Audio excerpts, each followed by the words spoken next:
Сәлеметсіздер ме? Арифметикалық прогрессия туралы толықтай бір видео түсіруге ұйғардым. Ең бірінші түсіндірмесі болады, ал қорытындыда барлық формулалардың жиынтығын жазып қоямын. Ал енді мысалға 10, 20, 30, 40 және тағы да сондай сияқты сандар кезектесіп тұр делік. Берілген мына сан аралығында 10 бірінші мүше, яғни А1 деп аталады. Бірақ та қазір түсінікті болу үшін біз бірінші мүше деп жазып қояйық. Ал кейінірек А1 деп қана жаза береміз. Бұл математикалық тіл бойынша арифметикалық прогрессияның бірінші мүшесі дегенді білдіреді. Ал екінші мүшесін қалай табамыз осыдан? Ол үшін бірінші мүшеге айырманы қосамыз.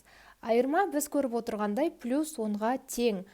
Оны әрқашан д деп белгілейміз. Айырма дегеніміз мына мысалға келесі саннан оның алдында тұрған санды азайтсаң неше шығады, сол айырма деп аталады. 10 мен 20, мысалға 10-нан 20-ға дейін жету үшін бізге 10 қосу керек, 20-дан 30-ға жету үшін 10 қосу керек, яғни қайталанып отыр, иә? Сол үшін д тең 10-ға деп айтамыз, плюс 10-ға. Енді осыдан формула жазып шығаратын болсақ, екінші мүше тең болады, А2 тең болады, А1-ге д-ны қоссақ, яғни мына 20 шығу үшін 10-ға 10-ды қосу керек болды, иә? Енді осыдан үшінші мүшені қалай табамыз? Оңай, біз оны А1 қосу, неше рет мына 10-ды қосу керек 30-ға жету үшін? 2 рет қосу керек, иә? Яғни А3 тең болады, А1 қосылған д деп жазамыз. Бірақ та біз д-ны 2 рет жазып отырғаннан көрі, оны 2-ді деп жазсалға болады, яғни 2 еселенген д деп. Сонда А1 қосу 2д деп жазамыз. Біз бұны А1 қосылған д көбейтілген n азайту 1 деп жазамыз. Мұндағы n-1 деген не деген сұрақ қойсаңыз, үшінші және екінші және бірінші мүшелерді тапқан жолға мұқият қарайық.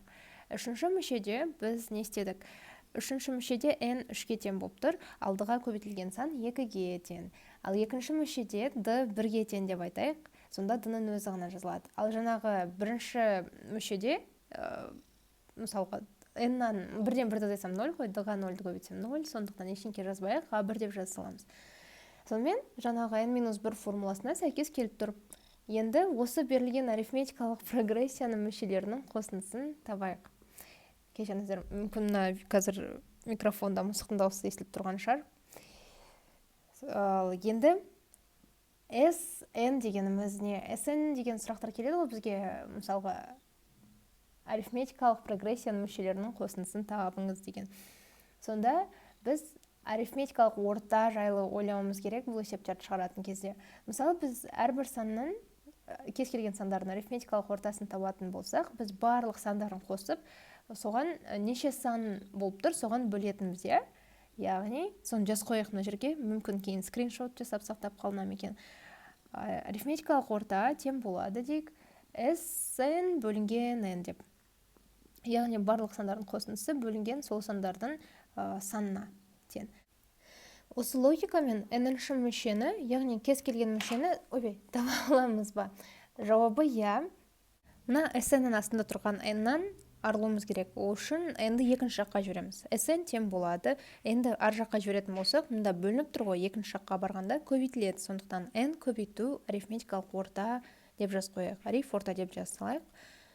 Енді осыдан кейін арифметикалық орта деп жазылып тұрғаннан түсініксіз ғой. Бізге формула керек. Сондықтан біз былай істейміз. Sn тең болады. Sn тең болады дейміз. n көбейтілген жақшашайық A1 қосылған AN бөлінген 2 дейміз. Мұндағы A1 дегеніміз бірінші мүше, ал AN дегеніміз ең соңғы мүше деп есептейміз. Соны 2-ге бөлуіміз керек. Мына формуладан 2-ні n-ға бөлсек, бұлай шығады. Sn тең болады n бөлу 2, A1-ді және де AN-ді ашып жазатын болсақ, онда бұлай жазамыз. A1 қосылған дейік. n азайтылған 1 көбейтілген d. Бірден кім кетме? 2A1 болу керек. Неге 2A1 десеңіздер, қазір бұны дұрыстап ашып жазайық. Тең болады дейік, қайтадан n бөлу 2 тұра берсін. Мысалға A1 өзі ол A1, е? A1 де қояйық. Ал екіншісі AN-нің формуласы бойынша A1 қосылған д көбейтілген, немесе n азайтылған 1 көбейтілген д дейік те жазып қояйық. А1 мен А1 бірге ұқсап тұр, сондықтан біз бұны орын жетпей алтын жерге жасалайық. n бөлу 2 көбейтілген 2А1 қосылған д көбейтілген n азайту 1 деген бір формула шығады екен. Енді барлығын қорытып әкелгенде біз формулалардың барлығын осы жақ бетке жазып қояйық. Сонымен арифметикалық прогрессия деп А1, А2, А3 және де АН-ға дейінгі берілген сандарды айтамыз. Оның барлығының қосындысын, яғни арифметикалық прогрессияның мүшелерінің қосындысын SN деп белгілейміз. Бұндағы А1-ден А2-ні табу үшін, А2-ден А3-ті табу үшін айырманы табамыз. Айырма дегеніміз, мысалға АН қосу 1, яғни екінші мүше азайту АН 1 деп айтайық. А1. Сонда айырма шығады. Енді әр түрлі кез келген А-ның n-ші мүшесін табу.